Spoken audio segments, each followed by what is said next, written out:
কোন সংখ্যার 5/8 অংশ সংখ্যাটির সাথে যোগ করলে যোগফল 39 হবে তা জানতে চাওয়া হয়েছে। আমি ধরে নিচ্ছি যে সংখ্যাটা এক্স, তাহলে এক্স এর 5/8 অংশ হবে 5x/8।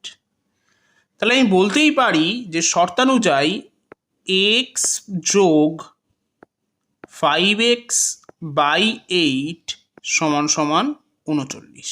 কারণ বলা আছে কোন সংখ্যার 5/8 অংশ সংখ্যাটির সাথে যোগ করলে যোগফল 39 হবে। তাহলে যোগ করলে আমি পাচ্ছি 8x + 5x, তার মানে 13x/8 সমান সমান 39।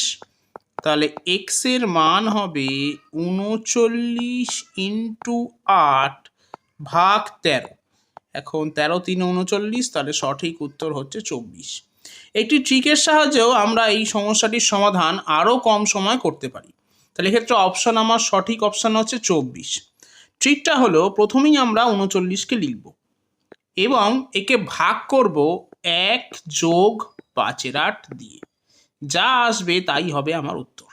এখন 1-এর সঙ্গে 5/8 যোগ করলে আমি পাবো 13/8, তার মানে 39 ভাগ 13/8, তার মানে আমি এখান থেকে পাচ্ছি 39 × 8 ভাগ 13। তাহলে কাটাকুটি করলে সেই আমার অ্যান্সার একই আসবে 24। অতএব সঠিক উত্তর হবে অপশন সি 24।